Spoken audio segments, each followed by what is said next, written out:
Vous savez exactement ce que l'on ressent. Vous vous réveillez et la première pensée qui surgit, avant le café, avant même que la journée ait commencé, c'est cette personne, son visage, quelque chose qu'elle a dit, quelque chose qu'elle n'a pas dit, la façon dont elle vous a regardé la dernière fois, ou la façon dont elle a détourné les yeux. Vous repassez vos conversations dans votre esprit, à la recherche du moment où quelque chose a basculé, à la recherche de la clé qui ouvrira ce qu'elle vous cache.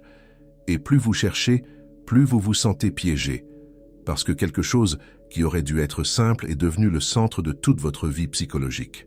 Vous vous dites peut-être que c'est simplement parce que cette personne compte profondément pour vous. Vous présentez peut-être cette obsession sous un jour romantique, que c'est cela, l'amour, cette brûlure, ce besoin impossible à réprimer de combler la distance entre vous et une autre personne. Mais quelque part, sous toutes ces explications, il y a une voix plus discrète. Une voix qui sait que quelque chose ne va pas. Pas chez cette personne. Dans ceci. Dans ce qui se passe réellement à l'intérieur de vous. C'est ce que nous allons explorer aujourd'hui. Il ne sera pas question de cette personne. Il sera question de vous, de ce que vous poursuivez réellement, et de la raison pour laquelle ce que vous poursuivez n'est pas une personne. La forme la plus intense de désir que vous éprouverez jamais pour un autre être humain, celle qui vous tient éveillé, qui perturbe votre appétit, qui donne temporairement à tout le reste de votre vie un aspect terne, ne concerne jamais entièrement la personne qui semble en être la cause. Ce que vous vivez est un phénomène psychologique qui a un nom, un mécanisme et surtout une manière de s'inverser. Et une fois que vous l'aurez compris, plus rien dans votre façon d'entrer en relation avec les autres ne vous apparaîtra jamais de la même manière. Ce mécanisme s'appelle la projection. Et c'est l'une des forces les plus puissantes, les plus mal comprises et les plus lourdes de conséquences à l'œuvre dans la psychologie humaine. Commençons par l'expérience elle-même avant de l'expliquer. Pensez à la personne que vous poursuivez. Lorsque vous fermez les yeux et que vous l'imaginez, quelle qualité ressort? Est-ce une certaine forme d'assurance, une sorte de liberté qu'elle semble porter en elle? Une intensité émotionnelle? Une énergie créatrice? Peut-être une douceur que vous voyez rarement dans le monde? Peut-être une intrépidité que vous désirez secrètement pour vous-même, mais que vous n'avez jamais pu atteindre. Quelle que soit cette qualité, prenez un instant pour vraiment l'identifier, remarquez quelque chose d'important. Le sentiment que vous éprouvez lorsque vous imaginez cette personne la posséder n'est pas neutre, il est électrique, il est presque insupportable.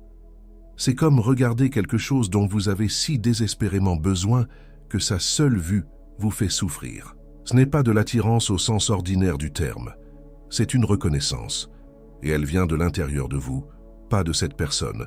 Voici ce que Jung a passé des décennies à essayer d'expliquer. La psyché humaine ne se développe pas comme un ensemble net et complet. En grandissant, façonné par notre famille et par nos toutes premières expériences de ce qui est acceptable et de ce qui est dangereux, nous commençons à nous scinder. Les parts de nous-mêmes qui sont trop menaçantes pour être assumées consciemment sont refoulées, réprimées, stockées dans ce que Jung appelait l'inconscient. Des parts que nous n'avons jamais été autorisés à exprimer. Des parts qui nous effrayaient ou qui effrayaient les personnes autour de nous. Ces parts ne disparaissent pas.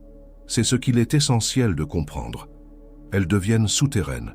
Elles deviennent ce que Jung appelait l'ombre, le vaste réservoir, pour l'essentiel invisible, de tout ce dont vous vous êtes dissocié. De tout ce qui, consciemment ou non, avez-vous décidé, ne vous appartenait pas. Puis quelque chose de remarquable se produit. La psyché ne peut pas contenir indéfiniment ce qui lui appartient. Elle a besoin de ses parts. Sans elles, elle est incomplète. Alors elle commence à les chercher, non pas à l'intérieur, là où elles se trouvent réellement, mais à l'extérieur, dans le monde. Elle les projette au dehors. Elle prend ce qui est en vous et le place sur une autre personne, et soudain, cette personne semble porter quelque chose d'extraordinaire, quelque chose de magnétique, quelque chose auquel vous ne pouvez pas vous empêcher de penser, quelque chose dont vous avez besoin. C'est cela la projection, et c'est le moteur des expériences de désir les plus intenses que vous connaîtrez jamais. À ce stade, beaucoup de gens résistent, parce que l'idée que ce que nous ressentons avec une telle intensité pour une autre personne puisse, d'une manière significative, provenir de nous-mêmes, donne l'impression de diminuer ce sentiment. comme si l'on vous disait que vos sentiments ne sont pas réels ou que l'autre personne n'est pas véritablement extraordinaire. Mais c'est exactement l'inverse de ce que cela signifie réellement. La projection ne signifie pas que vos sentiments sont faux. Elle signifie qu'il vous indique quelque chose de réel à votre sujet que vous n'avez pas encore intégré. La personne qui porte votre projection n'est pas un mirage, elle est un miroir. Et ce que ce miroir vous montre est une part de vous-même dont vous avez été séparé. Une part de vous-même qui essaie de retrouver le chemin du retour. C'est le début de ce que Jung appelait l'individuation, le processus qui dure toute une vie et par lequel on devient entier, par lequel on se réapproprie tout ce qui nous appartient. Et il commence presque toujours par l'expérience de la projection. Repensez à la toute première fois où vous avez éprouvé ce sentiment dans votre vie. La première fois que vous avez ressenti ce genre d'attraction vers une autre personne. Un professeur qui vous donnait le sentiment que vous pouviez devenir davantage que ce que vous croyiez. Un ami dont l'assurance vous donnait l'impression que le monde était plus vaste et offrait davantage de possibilités. Un frère ou une sœur plus âgés dont vous observiez la façon d'avancer dans la vie avec quelque chose qui ressemblait davantage à de la faim qu'à de l'admiration. Dans tous les cas, si vous regardez d'assez près, vous trouverez le même schéma. Quelque chose chez cette personne reflétait quelque chose qui avait été enfoui en vous. Jung voyait cela non pas comme un défaut de caractère ou une faiblesse émotionnelle, mais comme une conséquence naturelle du développement humain. Nous commençons tous notre vie avec, en nous, tout le spectre des possibilités humaines. Mais très tôt, nous entamons un processus de rétrécissement. Nous choisissons, ou d'autres choisissent pour nous, les parties de ce spectre que nous sommes autorisés à exprimer, et tout ce qui est exclu rejoint l'ombre, devient une part de ce que nous portons invisiblement, une part de ce que nous finirons par projeter. La personne précise qui déclenche la projection la plus intense n'est jamais choisie au hasard. Votre inconscient n'est pas négligent. Il cherche quelqu'un qui, d'une manière particulière, lui donne une raison de croire que cette personne porte la part perdue. Et c'est ainsi que la poursuite commence. Parlons maintenant de ce que cette poursuite vous fait réellement, parce que c'est là que réside le véritable problème, non pas dans la projection elle-même, qui est un phénomène naturel, mais dans ce qui se passe lorsque vous y répondez en poursuivant la personne qui la porte. Lorsque vous poursuivez cette personne, vous souscrivez inconsciemment à une croyance très précise. Cette croyance est la suivante. Cette part de moi vit en elle et je ne peux la voir qu'à travers elle. Et plus vous la poursuivez, plus cette croyance s'inscrit fermement dans votre psyché. Chaque tentative pour l'atteindre renforce l'idée que ce que vous cherchez se trouve à l'extérieur. Chaque message resté sans réponse, chaque conversation qui se termine dans l'ambiguïté et vous laisse plus anxieux qu'avant. Tout cela renforce l'illusion que ce dont vous avez besoin se trouve là-bas, dans cette personne, et qu'il vous manque une seule avancée décisive pour enfin l'atteindre. C'est ce qui rend la poursuite si destructrice sur le plan psychologique. Ce n'est pas seulement qu'elle est inefficace, c'est qu'elle approfondit activement la blessure qu'elle prétend guérir. Plus vous poursuivez, plus vous perdez votre pouvoir. Plus vous vous définissez en fonction de la réaction de l'autre. Plus votre sentiment d'être vivant, votre sentiment d'avoir de la valeur, votre perception de ce qui vous est possible, plus tout cela dépend du fait que cette personne se tourne vers vous ou se détourne. Ce n'est pas de l'amour. Cela ne ressemble même pas de près à de l'amour. C'est une forme de captivité psychologique. Et de l'intérieur, c'est bien ainsi que vous la ressentez, même si vous n'aviez pas encore les mots pour la nommer. Voici ce qui se passe dans votre esprit pendant cette poursuite. Vous êtes constamment orienté loin de vous-même. Votre attention ne porte pas sur votre propre expérience, elle porte sur l'autre. Que fait cette personne en ce moment? A-t-elle vu votre message? Votre centre de gravité se déplace vers l'extérieur et, sans en prendre pleinement conscience, vous commencez à exister comme une sorte de satellite en orbite autour des choix d'une autre personne. Ses humeurs deviennent votre météo. Son approbation devient votre oxygène.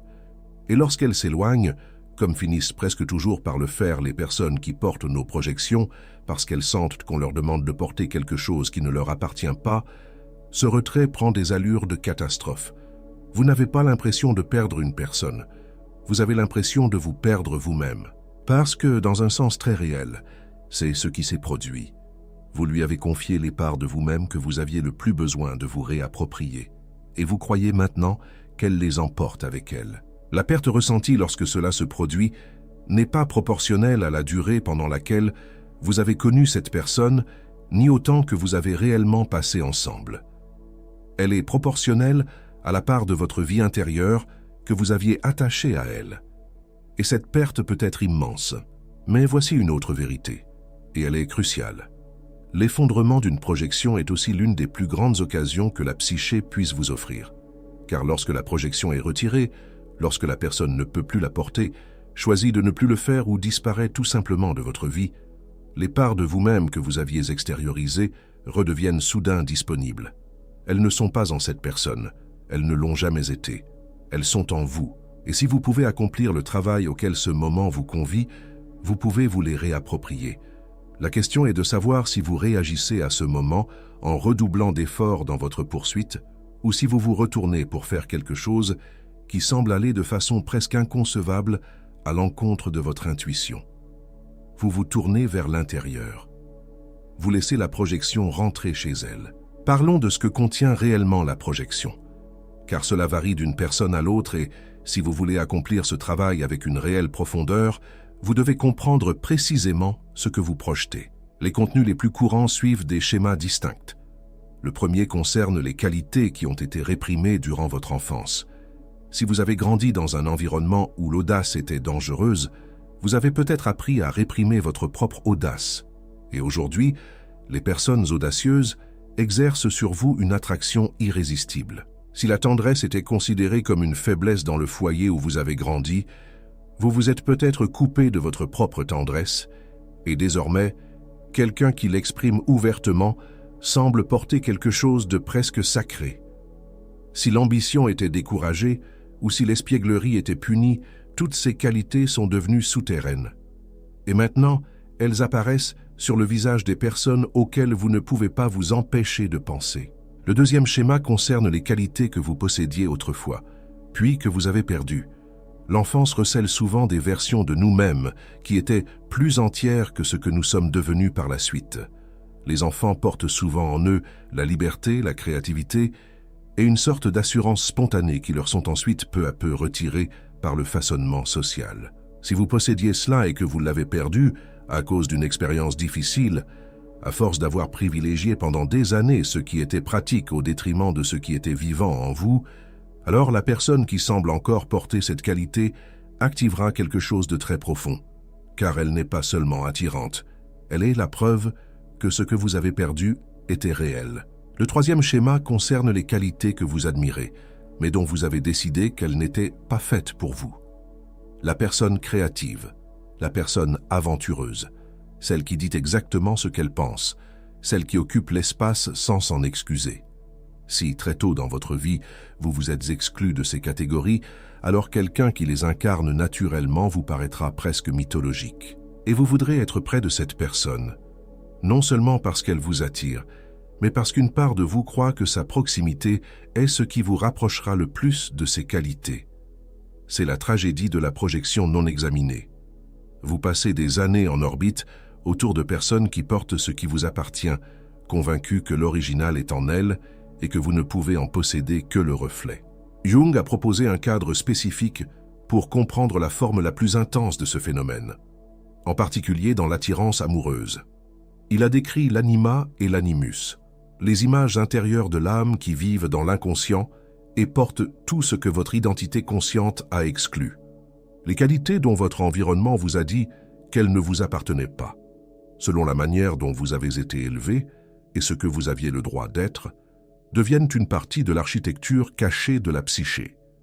Et lorsque vous rencontrez quelqu'un qui semble porter précisément ces qualités, la réaction est immédiate et irrésistible. Votre inconscient projette sur une autre personne les parts de vous-même dont vous vous êtes séparé. Et l'intensité de cette projection est toujours proportionnelle à la durée et à la profondeur de leur répression. La personne qui déclenche ce type de projection, celle que vous ne pouvez pas vous empêcher de poursuivre, n'est pas celle qui vous complète. C'est celle qui vous force à affronter ce qui est incomplet en vous. Elle est l'invitation. Elle vous indique le chemin qui vous ramène à vous-même. L'ombre ne porte pas seulement ce que nous trouvons laid en nous. Elle porte aussi ce qui est puissant, les parts qui étaient trop audacieuses, trop complexes sur le plan émotionnel pour les milieux où nous avons essayé de les exprimer pour la première fois. L'enfant à qui l'on a demandé de se calmer, de cesser d'être aussi dramatique, n'a pas cessé de ressentir les choses profondément. Il a simplement appris à le cacher. Des décennies plus tard, ces qualités cachées apparaissent sur le visage d'une autre personne, et la réaction ressemble à une reconnaissance, à un besoin qu'il est impossible d'expliquer pleinement. Les personnes qui déclenchent en nous les projections les plus intenses semblent souvent avoir la permission d'être ce que nous avions décidé de ne jamais pouvoir être, et nous gravitons autour d'elles. Mais le transfert ne s'opère jamais par la proximité. Il ne s'opère jamais par la fusion émotionnelle. Le seul transfert qui soit réel, durable et qui transforme réellement qui vous êtes est celui qui se produit lorsque vous accomplissez le travail intérieur nécessaire pour vous réapproprier ce qui vous appartient. Et ce travail n'exige nullement la présence de l'autre personne. C'est ce qu'il est le plus difficile de croire lorsque vous êtes au beau milieu d'une poursuite, mais c'est aussi ce qu'il y a de plus libérateur à commencer à comprendre. Car cela signifie que rien de ce que cette personne fait ou ne fait pas n'a le dernier mot sur votre capacité à devenir entier. Ces choix, rester, partir, répondre, garder le silence, ne déterminent aucunement si vous pouvez vous réapproprier ce qui vous appartient. Cette personne n'a jamais eu ce pouvoir. Vous le lui avez donné, et vous pouvez le reprendre. À quoi ressemble donc le retrait d'une projection? Que signifie réellement cesser de poursuivre quelqu'un et reprendre votre pouvoir? La première chose à comprendre, c'est que retirer une projection n'est pas une décision que l'on prend une fois pour toutes. Ce n'est pas un éclair de compréhension qui efface l'attraction, c'est un processus. Il est lent, parfois douloureux, et exige une forme particulière d'honnêteté que la plupart des gens passent leur vie entière à éviter. Le processus commence par la reconnaissance. Vous devez être prêt à vous demander, puis à rester tranquillement avec la réponse. Qu'est-ce que cette personne semble avoir que je ne crois pas posséder moi-même? Quelle qualité précise, quelle énergie ou quelle manière d'être au monde ai-je traité comme si elle appartenait à cette personne et non à moi? L'esprit qui projette ne formule pas les choses ainsi. Il dit « je l'aime, j'ai besoin d'elle ». Sans elle, quelque chose d'essentiel manque, et il faut un véritable courage, celui que la culture populaire ne célèbre pas, mais qui est authentiquement difficile à mobiliser, pour regarder sous ces formulations et demander « quelle part de moi-même ai-je placée sur cette personne ?» Dès que vous posez cette question honnêtement et commencez à recevoir une réponse sincère, quelque chose se déplace. Pas immédiatement, pas complètement. Mais quelque chose change. Dans votre esprit, cette personne commence à devenir un peu plus humaine, un peu moins mythologique, parce que vous avez commencé à situer cette chose en vous-même, ne serait-ce que sous la forme d'une vague reconnaissance. C'est le début du retrait. Il ne s'agit pas de repousser cette personne, ni de vous endurcir, simplement de commencer à relocaliser dans le territoire de votre propre vie intérieure ce que vous pensiez trouver en elle. Et voici ce qui commence à se produire lorsque cette relocalisation s'amorce. L'urgence diminue, pas d'un seul coup, mais le caractère désespéré de la poursuite, ce sentiment paniqué que quelque chose de crucial sera perdu si cette personne ne vous répond pas, commence à s'atténuer, parce que ce que vous pensiez devoir recevoir d'elle devient accessible en vous-même. Cela n'a plus besoin de son approbation, c'est à vous, cela vous a toujours appartenu, et vous commencez à l'habiter au lieu de le poursuivre. Ce processus peut provoquer du chagrin. En réalité, c'est presque toujours le cas, car retirer une projection signifie accepter la perte d'une forme particulière d'espoir, l'espoir qu'une autre personne puisse vous donner ce dont vous avez le plus besoin. Cet espoir est séduisant. À certains égards, il est plus facile que d'assumer la responsabilité de développer ces qualités en vous-même. Il est plus facile de croire que la liberté que vous désirez vit en cette personne et qu'en vous en rapprochant suffisamment, une part de cette liberté vous sera transmise que de faire face au travail consistant à bâtir votre propre liberté à partir de zéro. Mais cet espoir, aussi beau et humain soit-il, est également une cage. Il vous maintient dans la dépendance extérieure, l'instabilité émotionnelle et l'incapacité fondamentale de grandir. Car la croissance doit toujours avoir lieu en vous. Personne d'autre ne peut l'accomplir. Personne d'autre ne peut vous rendre ce que vous avez abandonné. Il existe une forme de ce chagrin que les gens prennent pour une peine de cœur liée à une personne. Et dans certains cas, il s'y mêle effectivement. Mais la couche la plus profonde est quelque chose de plus fondamental. C'est le chagrin de réaliser quelle part de votre propre vie vous avez remise entre les mains de quelqu'un d'autre. Combien de matins vous vous êtes réveillé le cœur battant déjà à toute vitesse? Combien de conversations qui n'ont jamais eu lieu vous avez répétées dans votre esprit? Quelle part de votre énergie créatrice, de votre force vitale même, vous avez dirigée vers cette poursuite? Et lorsque vous vous autorisez enfin à ressentir le poids de ce qu'elle vous a coûté, quelque chose se libère. Le retournement commence. Voyons maintenant ce que reprendre votre pouvoir signifie concrètement. Car la véritable question, celle qui importe le plus à la personne encore prise dans cette boucle, est la suivante. Que dois-je faire concrètement? La première dimension pratique consiste à réorienter votre attention. L'attention obsessionnelle qui était tournée vers l'extérieur, la surveillance constante du comportement d'une autre personne, la boucle sans fin d'analyse sur ce qu'elle a dit et ce qu'elle voulait dire, toute cette attention est de l'énergie. C'est votre énergie. Elle vous appartient. Et en ce moment, elle est entièrement absorbée par quelque chose d'extérieur. Que se passe-t-il lorsque vous commencez à rediriger, ne serait-ce qu'une fraction de cette énergie vers l'intérieur? Non pas comme une punition, non pas comme un moyen de vous forcer à ne plus vous soucier de l'autre, mais comme un véritable acte de curiosité envers votre propre vie intérieure. Que ressentez-vous dans votre corps en cet instant, sans vous référer à cette personne? Qu'est-ce qui est vivant en vous et n'a rien à voir avec elle? Qu'avez-vous cessé de faire depuis le début de cette obsession? Quelles parts de votre propre vie se sont tues tandis que vous étiez à ce point concentré sur quelqu'un d'autre? Ces questions marquent le début de la réorientation. Elles commencent à tisser une relation entre vous et votre propre monde intérieur, et cette relation est la seule qui puisse réellement vous donner ce que vous cherchez. La deuxième dimension pratique consiste à commencer à incarner consciemment la qualité que vous avez projetée. Si vous avez identifié que ce que vous projetez sur cette personne est la liberté, le sentiment qu'elle avance dans le monde sans les restrictions que vous vous imposez, alors le travail consiste à trouver une forme quelconque de liberté dans votre propre vie, aussi modeste soit-elle, et à commencer à la pratiquer, sans attendre de vous sentir libre, en commençant maintenant, de la plus petite manière possible. Ce n'est pas une mise en scène, il s'agit véritablement d'aller chercher la qualité qui vit dans votre ombre et de commencer à l'incarner. Cela peut vous sembler inhabituel, voire interdit. Ces sentiments sont des informations importantes. Ils vous indiquent que c'est précisément là que vit le refoulement, et donc exactement là que le travail doit être accompli. La troisième dimension pratique exige davantage de maturité émotionnelle que les deux premières. Être prêt à voir la personne que vous avez poursuivie comme un être humain à part entière.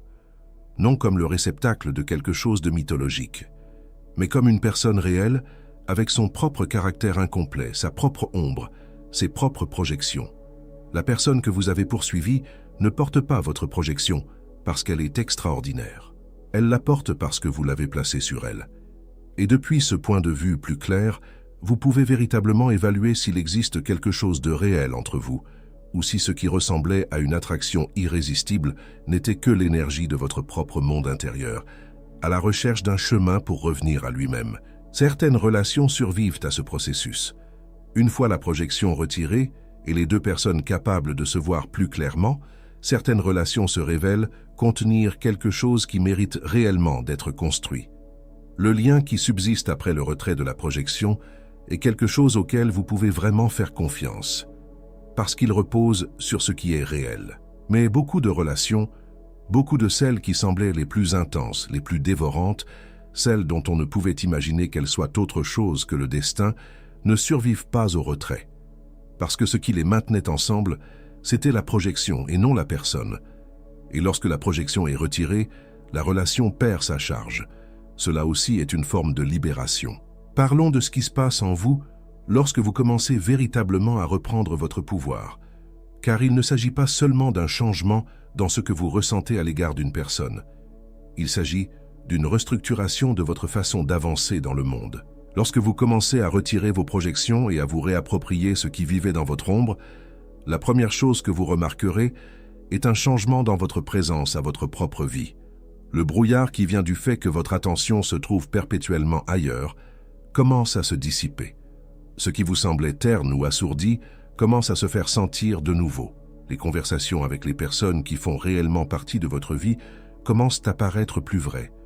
Vous commencez à remarquer des choses que vous aviez cessé de voir, la beauté dans de petites choses, vos propres réactions, vos propres préférences, vos propres idées. C'est le retour de votre propre expérience. Voilà ce que l'on ressent lorsque l'énergie qui s'écoulait vers l'extérieur commence à rentrer chez elle. La deuxième chose que vous remarquerez est un changement dans votre rapport au désir. La qualité désespérée de l'aspiration, cette forme de désir qui ressemble à une privation, comme si quelque chose vous était refusé, commence à se transformer. Elle ne disparaît pas. Le désir est une composante fondamentale de l'être humain, mais il devient désir plutôt que privation. Il devient un mouvement vers quelque chose plutôt que le sentiment de mourir sans cette chose. Et ce passage, de la privation au désir, du besoin à la préférence, transforme entièrement votre manière d'être présent dans toute relation. Vous cessez d'être quelqu'un qui gravite autour des choix d'une autre personne. Vous devenez quelqu'un qui fait ses propres choix. Et votre lucidité à l'égard des autres change elle aussi. Lorsque vous projetez intensément sur quelqu'un, vous êtes presque totalement incapable de le voir avec justesse. La projection le recouvre comme un filtre. Vous voyez ce que vous avez besoin de voir. Vous trouvez des excuses à ce qui ne cadre pas. Mais lorsque la projection se lève, le filtre se lève avec elle. Vous commencez à évaluer les gens en fonction de qui ils sont réellement. Vous remarquez comment quelqu'un vous traite. Vous voyez si cette personne est honnête, si elle est cohérente, si elle s'intéresse réellement à votre monde intérieur. Ce sont des choses auxquelles l'esprit qui projette ne laisse aucune place. L'esprit qui s'est réapproprié ce qui lui appartient les remarque immédiatement. Après avoir accompli une part significative de ce travail, vous continuerez bien sûr à être attiré par des gens. Mais la texture de l'attirance change. Elle est moins désespérée, moins dévorante. Vous pouvez être attiré par quelqu'un tout en restant dans votre propre corps, votre propre perspective, votre propre centre.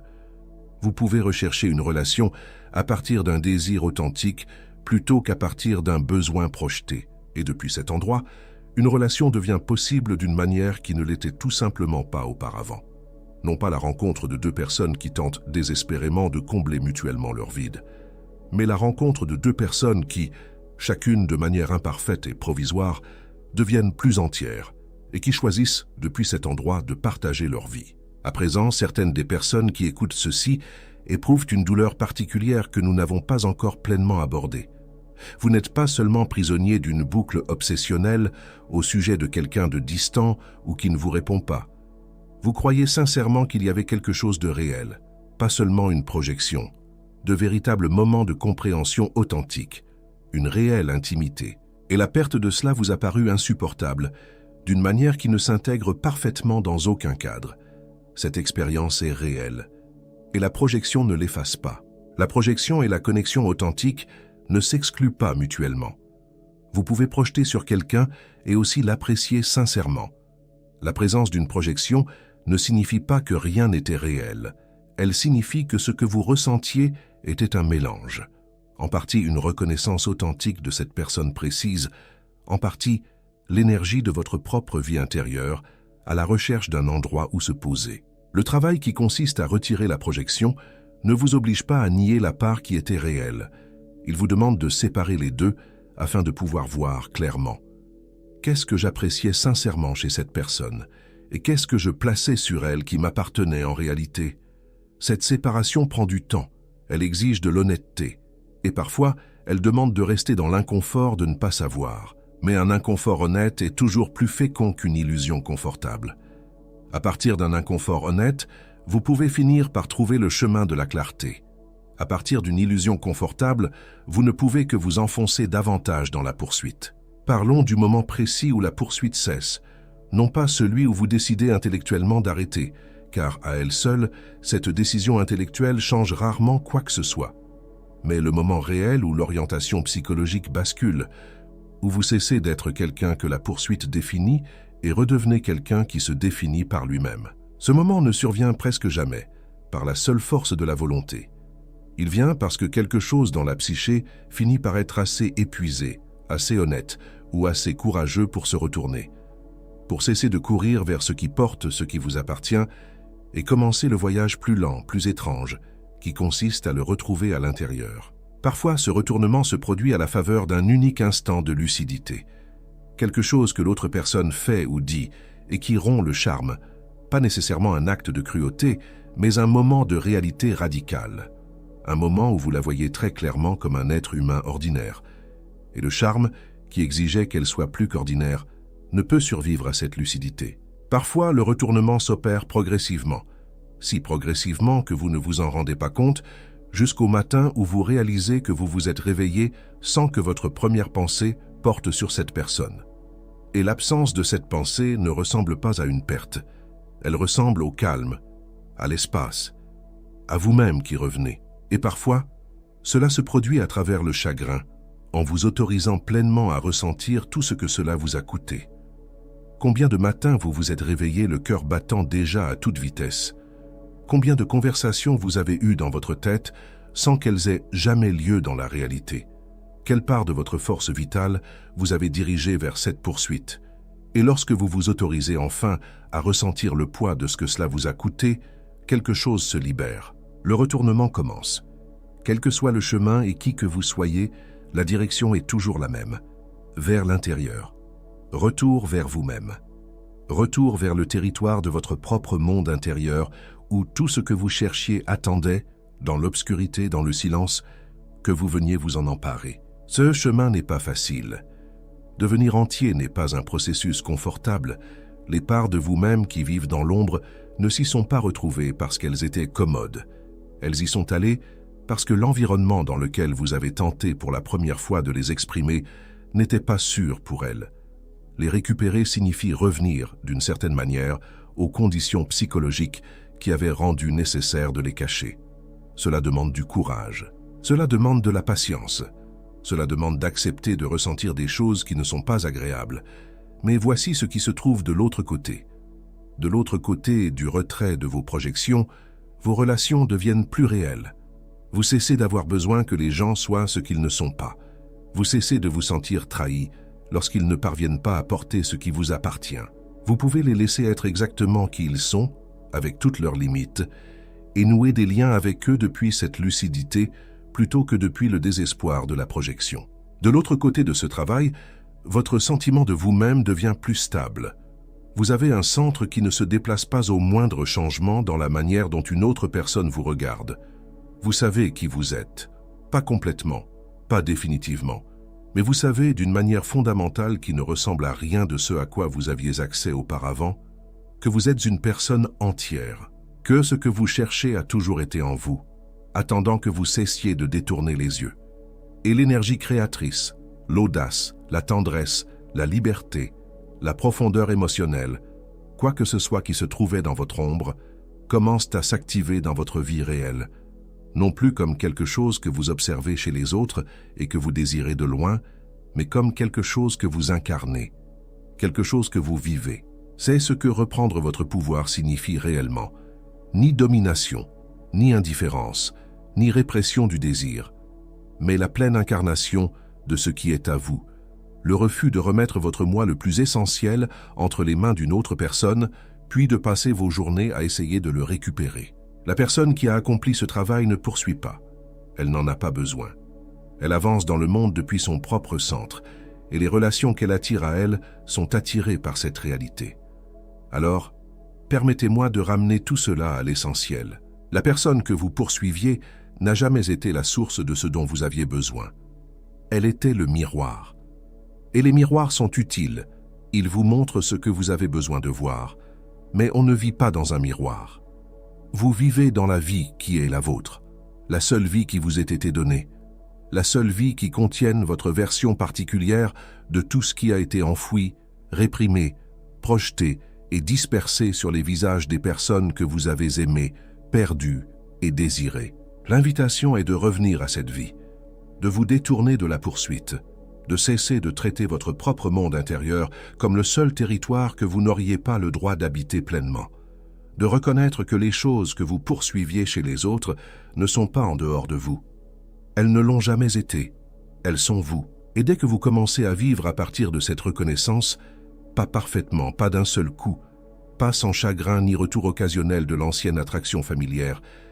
Dès que vous commencez, même timidement, à habiter ce qui vous a toujours appartenu, quelque chose change à un niveau plus profond que la surface de votre journée. Quelque chose change au niveau de qui vous êtes et de qui vous devenez. C'est tout l'enjeu de ce changement. Il ne s'agit pas d'une stratégie pour reconquérir cette personne, ni d'une technique pour devenir plus désirable aux yeux de celle qui s'éloigne, mais d'une expansion authentique et irréversible de qui vous êtes, d'un retour à vous-même qui transforme tout ce qui vient ensuite, chaque relation, chaque choix, chaque matin où vous vous réveillez et reconnaissez, avec un peu plus de clarté que la veille, que la personne que vous cherchiez a toujours été et n'a jamais été qu'ici. Cessez de poursuivre cette personne, non pour la punir, non par stratégie ou par amertume. Cessez de la poursuivre parce que cette poursuite vous tient éloigné de vous-même. Et vous-même, le moi entier, complexe, fait d'ombre et de lumière, profondément nuancé et véritablement capable que vous êtes le seul lieu où ce dont vous avez besoin est jamais réellement vécu. Rentrez chez vous. C'est là que tout vous attend.